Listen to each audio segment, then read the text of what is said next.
Let's start off by crediting South Florida. They played with the appropriate level of force and competitiveness. How do you sign a $50 million deal, one of the biggest in sports history, only to be told you're not good enough for the team? This isn't just a story about a roster spot.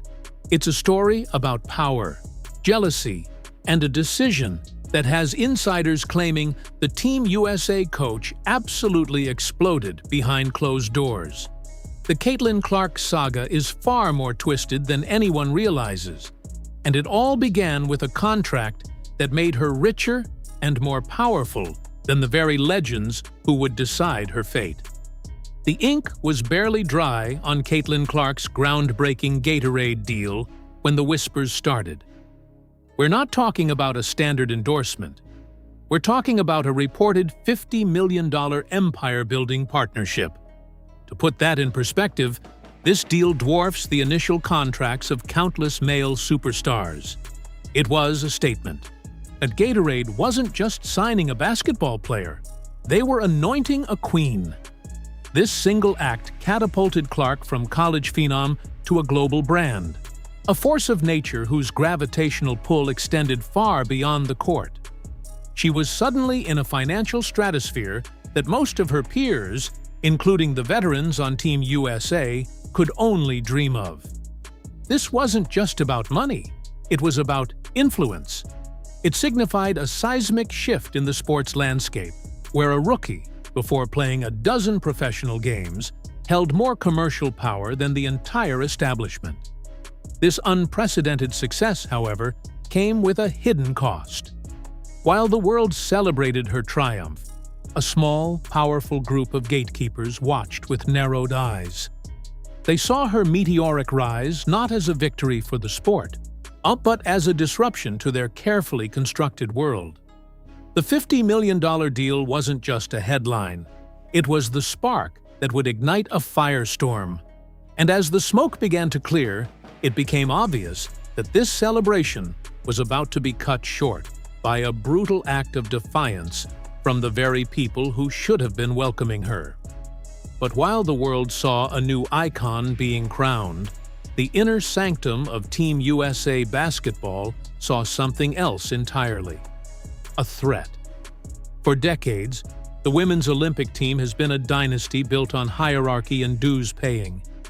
It's a club where legends are forged over years of international competition, not through Nike and Gatorade commercials. The locker room is ruled by an old guard, veterans who have bled for their medals and expect a certain level of deference. They built the house, and they make the rules. Suddenly, Caitlin Clark, a rookie, was not just knocking on the door, she was threatening to become the face of the entire franchise without ever wearing the senior jersey. Whispers from team insiders suggest the mood was tense. The constant media coverage, the record-breaking jersey sales, the $50 million deal, it was all Clark, all the time. For players who had dedicated their lives to winning gold medals in relative obscurity, this new reality was a bitter pill to swallow. It felt as if their lifetime achievements were being overshadowed by a player who hadn't earned her stripes in their world. This wasn't just about basketball, it was about a culture clash. The old guard valued grit, seniority, and a quiet, team-first mentality. Clark represented the new age of athlete as brand. See an individual whose star power could eclipse the team itself. The resentment wasn't always spoken aloud, but it was palpable. And this simmering fury was about to boil over into a public execution, a message sent to Clark and the world that no amount of money could buy you a seat at their table. What happened next wasn't just a roster decision, it was a coup. Then, the bomb dropped. The official 12-player roster for the Paris Olympics was announced, and Caitlin Clark's name was nowhere on it. The reaction was not just disappointment, it was a collective shockwave of disbelief and outrage that reverberated through the entire sports world. It instantly became the biggest story, eclipsing the players who actually made the team. Fans were furious. Pundits were dumbfounded. And how could the single most popular and influential player in the sport be left at home? The official explanations from the selection committee felt laughably thin. They cited her lack of experience with the senior national team. They mentioned the need for her to get some rest after a grueling college season. They talked about wanting players who had paid their dues. But to the public, these sounded like flimsy excuses designed to cover up the real reason. It felt personal. It felt punitive. Major media personalities like Stephen A. Smith went on air and called it one of the dumbest decisions in sports history, not from a basketball perspective, but from a marketing and growth perspective. The decision was immediately framed as a massive blunder. See, an act of self-sabotage by a committee that seemed completely out of touch with the modern sports landscape. The snub wasn't just a footnote, it was a declaration of war. Team USA had willingly chosen to go to Paris without their brightest star, and in doing so, they had invited a level of scrutiny and criticism that would haunt them for months to come. The committee tried to control the narrative, but they had already lost. The world was demanding answers, and the official story just wasn't cutting it. At the center of this firestorm stood one person who had to publicly defend the indefensible: Coach Cheryl Reeve. In press conferences, she was the picture of composure, a stoic leader sticking to the company line. She spoke in carefully chosen words, emphasizing the importance of chemistry and the value of having veterans who understood the international game. She praised Clark's talent, but repeatedly fell back on the idea that this specific roster was the right mix to win gold. On the surface, it was a professional, albeit unconvincing, explanation. But behind the scenes, a completely different story was emerging. Insiders and reporters with sources close to the team painted a picture of a coach under immense pressure. The explosion wasn't a public shouting match, it was the internal combustion of a coach caught between a rock and a hard place. On one side, she had the undeniable game-changing talent and marketing machine of Caitlin Clark.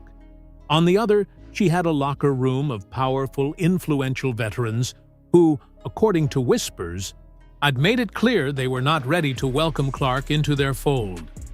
The decision was allegedly less about a strategic basketball choice and more about appeasing the established stars to maintain locker room harmony.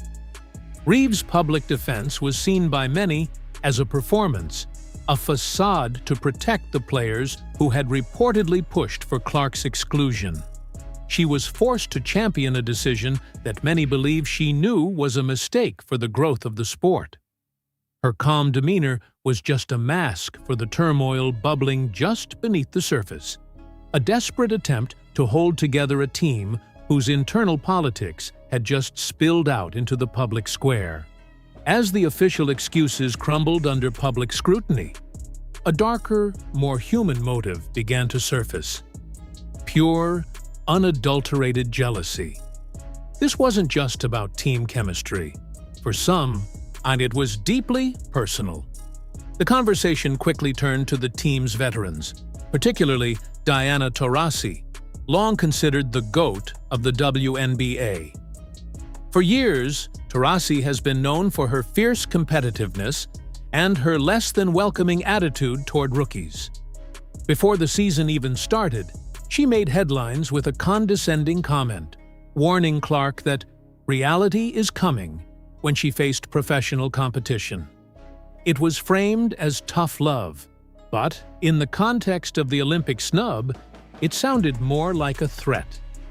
This was the gatekeeper of the old guard drawing a line in the sand. Multiple reports suggested that Taurasi and other veterans were not thrilled with the idea of the entire Olympic experience being turned into the Caitlin Clark show. They had worked their entire careers for this moment, and they didn't want their final shot at gold to be overshadowed. The $50 million Gatorade deal was the ultimate symbol of this perceived injustice. A rookie was earning more from a single endorsement than many of them had made in their entire careers. This created a toxic environment where Clark's success was seen not as a rising tide lifting all boats, but as an affront to their legacy. The snub, in this light, looks less like a strategic omission and more like a final power play from an aging dynasty, a way to put the upstart in her place and remind the world who was still in charge, even if it was for the last time. The decision to leave Caitlin Clark off the Olympic roster wasn't just a failure of foresight. It was a catastrophic business blunder of epic proportions. We are talking about a potential billion-dollar fumble, driven by what appears to be little more than ego and petty politics. The Caitlin Clark effect is a documented phenomenon. Everywhere she plays, ratings skyrocket, tickets sell out, and merchandise flies off the shelves. She single-handedly made the NCAA Women's Championship a bigger draw than the men's final. Her debut in the WNBA brought in record-breaking viewership for the league.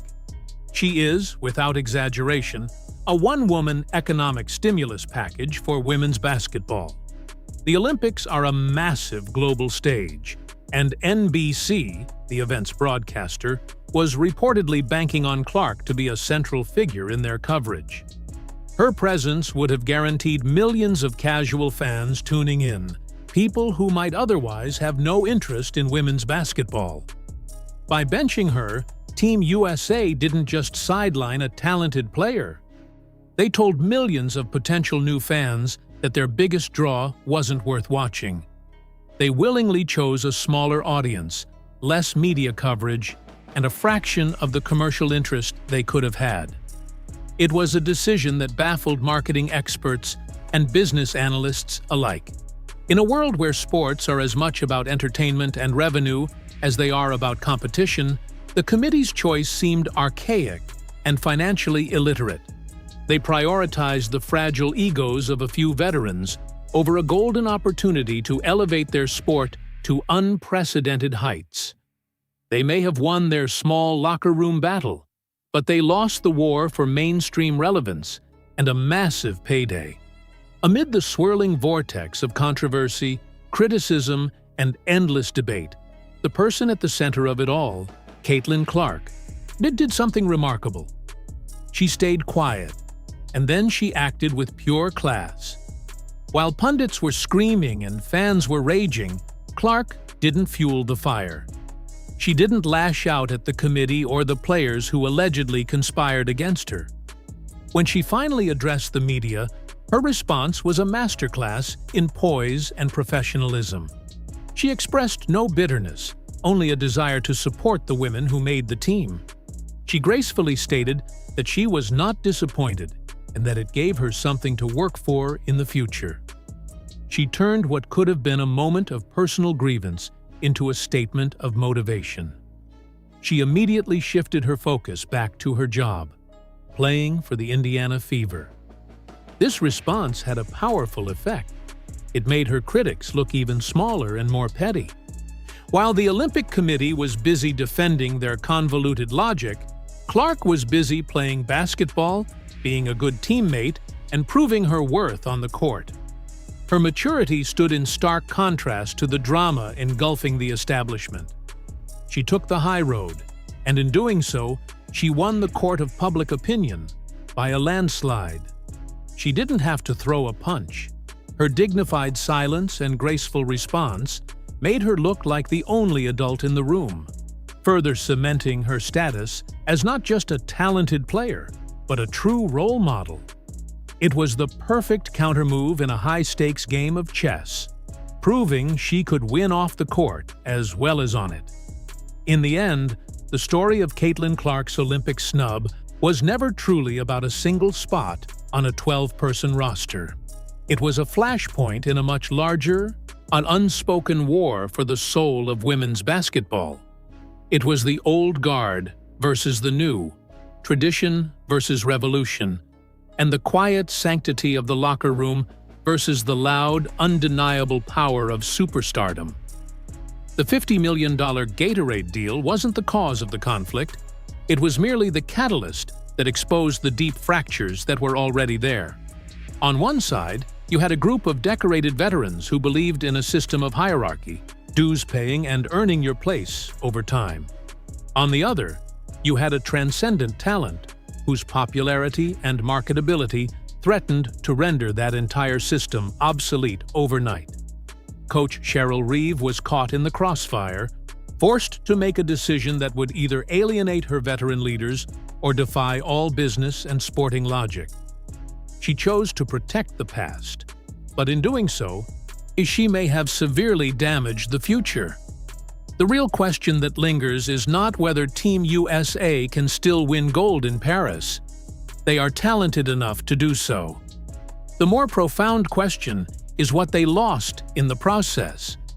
Did they preserve their sacred team chemistry at the cost of alienating a generation of new fans? In their effort to control their own narrative and put a rookie in her place, did Team USA inadvertently reveal that they are an institution afraid of the very progress they claim to champion? They may come home with medals around their necks, but they may also find the sport they left behind has moved on without them, led by the very player they decided wasn't good enough.